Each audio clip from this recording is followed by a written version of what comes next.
alunos do primeiro ano! Tudo bem com vocês? Sensacional! Prontos para mais uma aula de inglês? Yes? Ah, muito bem, aí vamos nós então. Hoje nós vamos ver o módulo número 23.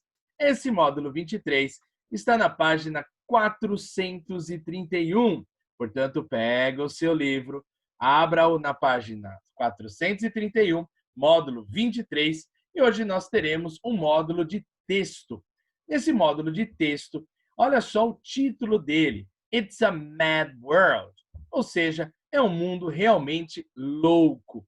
Ele traz aí, nessa aula, um conjunto de 4 notícias, um tanto quanto estranhas, mad, loucas. Aí, às vezes, ao nosso olhar, não faz o menor sentido, mas se você observar a fonte de cada uma das notícias, elas foram aí publicadas em jornais locais, o que nos faz acreditar que elas são realmente verdadeiras, mesmo sendo loucas.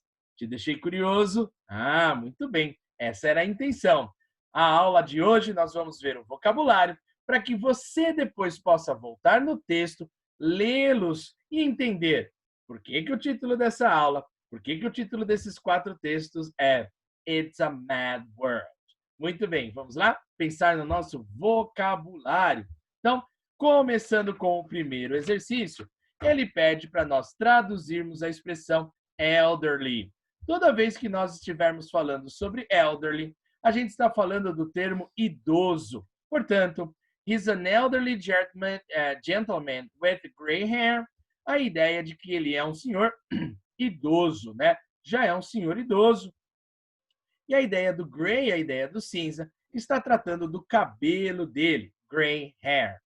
O exercício número 2, ele fala sobre um pouquinho de reflexive pronoun, que foi a avaliação que eu deixei disponível para você lá na sala virtual. Caso você não a tenha feito ainda, está em tempo. Acesse o link da sala virtual, da avaliação online e a realize. E aqui ele pede para a gente reescrever aquele pedacinho, to commit suicide, utilizando um reflexive pronoun. Ele diz assim, an elderly German decided to commit suicide. Ou seja, ele decidiu cometer suicídio. Então, a ideia de cometer suicídio é a ideia de se matar. Usando o pronome reflexivo, o verbo é kill. Se eu estou falando de homem, he himself, nós teremos a expressão decided to kill himself. So here on number 2, an elderly German decided to kill himself. And faz ação e recebe ação nele mesmo. Essa é a ideia do pronome reflexivo. Sujeito e objeto são as mesmas pessoas, tá bom? Ou coisas, dependendo do que a gente está falando, né? Aí, a gente tem um exercício para nós relacionarmos a coluna. Um exercício de vocabulary. Então, olha só. Number 1, briefcase, está ligada aí com a ideia de pasta, né? Então, por isso, letra E, pasta, de levar uma pasta. Number 2, stone. We have letter C, pedra. Nossa! A gente falou sobre suicídio, pasta e pedra. E vamos falar agora de neck, pescoço. O que será que aconteceu? Vai ler o texto lá depois. Number 4, boat. Ixi, alguma coisa no meio aí, num barco, num rio, talvez. Number 5, fire. Letra H, incêndio, né? Fire, como substantivo. Number 6, glass, vidro. Várias possibilidades para glass. Eu tenho óculos, eu tenho vidro, eu tenho copo, ok? Number 7, a gente tem aí hook, a ideia do Captain Hook, Capitão Gancho. E número 8, unless, a gente tem a letra D de dado, unless, a menos que.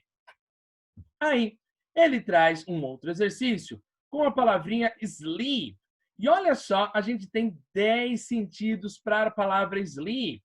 Sempre quando você lê um texto, aqui no caso a gente sabe o que significa sleep, que é o verbo dormir, sono como substantivo. No entanto, quando você estiver lendo um texto e você se deparar com um termo que você não conhece, sempre pense aquele termo dentro do contexto, tá bom? Aqui chegamos a sono.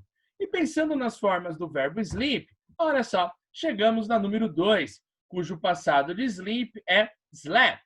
Portanto, the children slept for the most of the journey, né? As crianças dormiram. Passado de sleep, sleep, slept. Number 3, I'm a light sleeper. Light sleeper. Sleep, dormir. Sleeper, aquele que dorme. Portanto, a pessoa que tem um sono leve. Olha que processo de formação de palavra interessante, né? Geralmente a gente coloca um ER no verbo em inglês. A gente vai ter alguém que faz determinada ação. Isso dá certo para alguns verbos, como por exemplo, write, writer, paint, painter, and so on and on. Sleep, dormir. Sleeper, aquele que caminha, o sonâmbulo. Mas se você tem uma pessoa que é light sleeper, você tem um sono leve. Número 4, sleepy. Quando eu coloco esse Y no final aí de um adjetivo, de um substantivo, de um verbo, a gente vai ter um adjetivo. Olha só. I had 2 glasses of wine at lunch and it's made me feel sleepy. Ou seja, me fez ficar sonolento, me fez ficar com sono. Então, geralmente esse Y formador de adjective. Olha outra frase daí com sleep. I'm surprised to see you awake. Awake is the opposite of sleep, né? Awake, acordado. Tô surpreso aí que eu estou te vendo aí acordado. 10 minutes ago, you were found asleep. Ou seja, 10 minutos atrás, você estava profundamente adormecido, você estava dormindo. Awake, então, acordado. Sleep, dormindo. Sleep, dormindo, adormecido, né? 6. Do you usually take sleeping pills? Olha só a palavrinha sleeping funcionando como adjetivo. Lembre-se que um adjetivo é aquela palavra que modifica o sentido de um substantivo.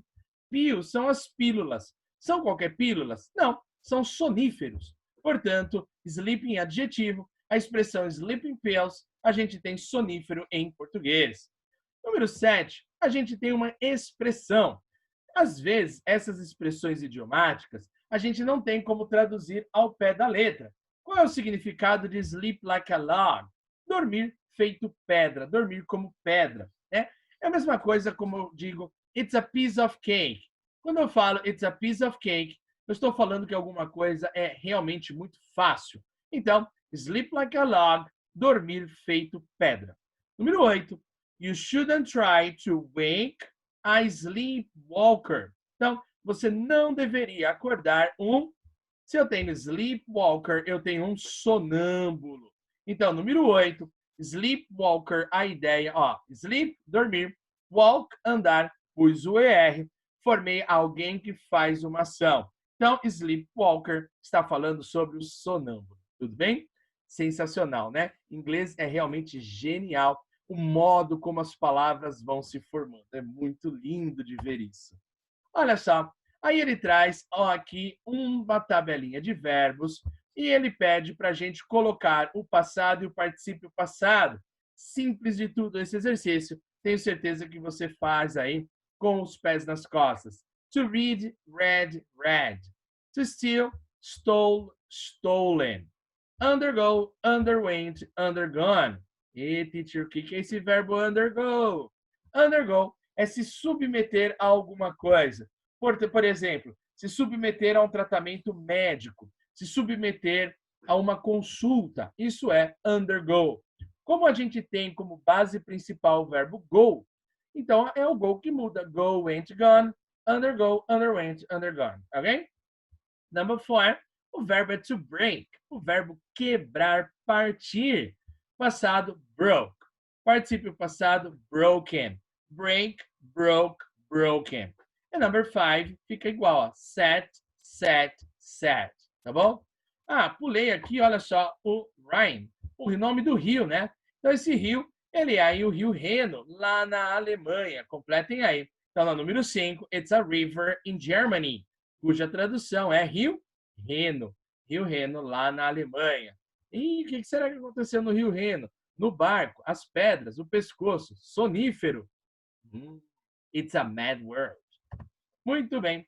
Aí, no próximo exercício, número 8, a gente tem alguns verbos e ele pede para a gente completar essas frases usando os verbos que estão aí no quadrinho. Vamos tentar completar? Olha só.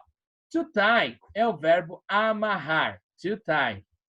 To row é o verbo remar. To tow. Row, row, row your boat gently down the stream. Merrily, merrily, merrily, merrily, life is but a dream. Ah, uma cançãozinha bonitinha americana, olha só. To take place é a ideia de ocorrer. To fill in é a ideia de preencher. To burgle é a ideia de arrombar, entrar em um lugar ilegalmente. E to undergo, como eu disse, a ideia de se submeter a alguma coisa. Pausa a aula, faz esse exercício e depois você pega a correção, tá bom? Vai lá. Feito. 1. Please fill in this form. Your name and age at the top. Ou seja, preencha esse formulário, coloca o seu nome e idade aqui no comecinho, tá? Aqui em cima. Top. Número 2. She underwent an operation in her left lung last year. A ideia do undergo como se submeter a alguma coisa. Por que ficou underwent?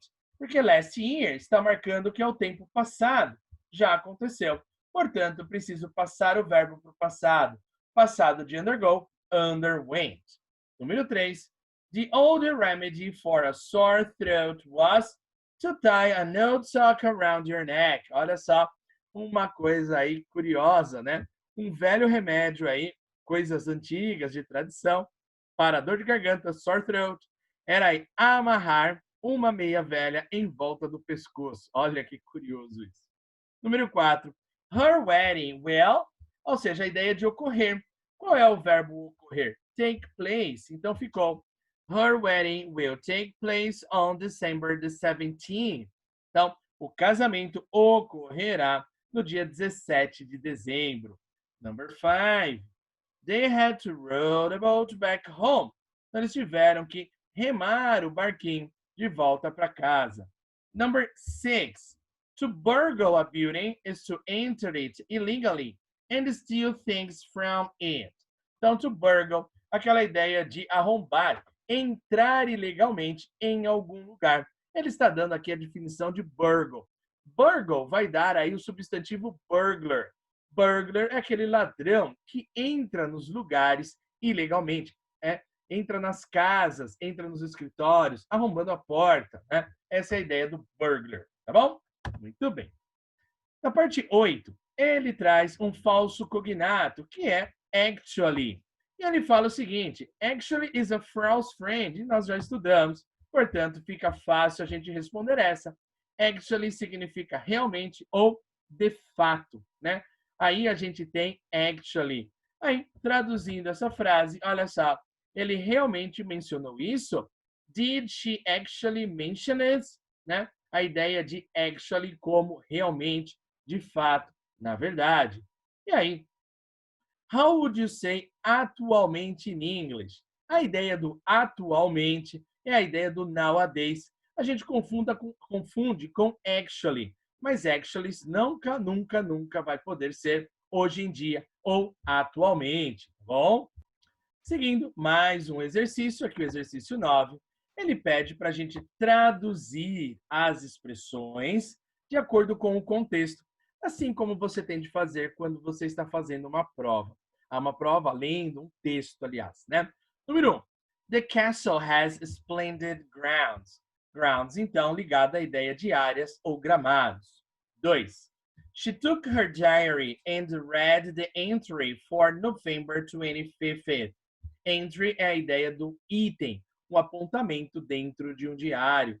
E burglar, que eu disse agora há pouco, is a person who enters a building illegally to steal things. Então, de to burgle, a gente tem aí o substantivo burglar, aquele que entra em algum lugar ilegalmente para roubar, infelizmente, tá bom?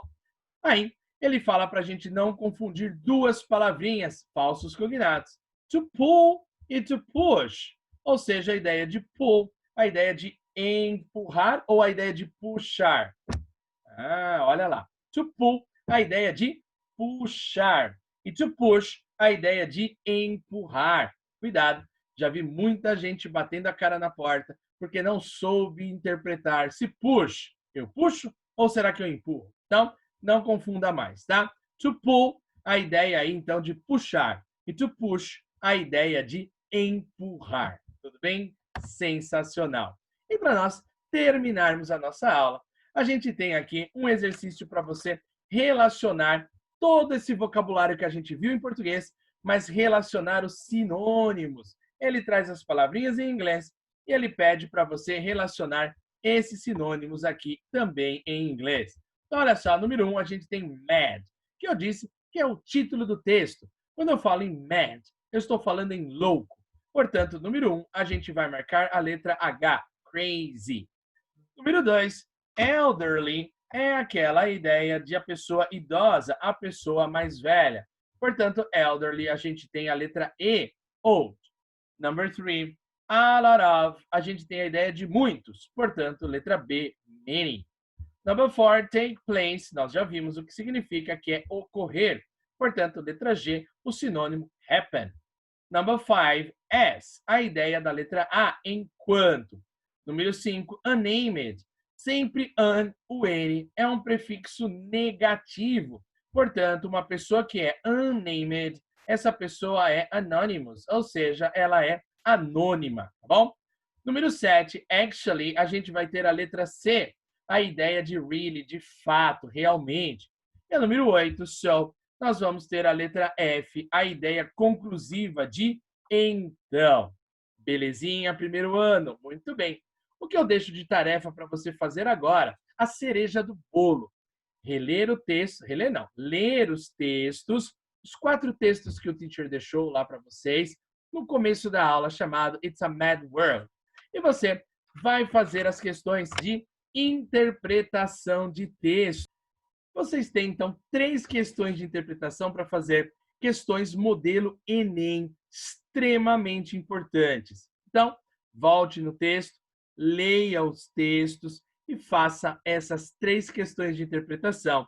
E daí eu coloco para você depois a correção desses exercícios. Destaco que é extremamente importante que você faça isso. Leia o texto, leia em inglês. Quanto mais você ler, mais você vai aprendendo, mais fácil vai ficando tudo. Pode confiar, tudo bem? Uma alegria estar com vocês primeiro ano. Lembre-se que você tem o questionário de frequência para ser respondido na sala virtual para validar a sua presença na aula de hoje.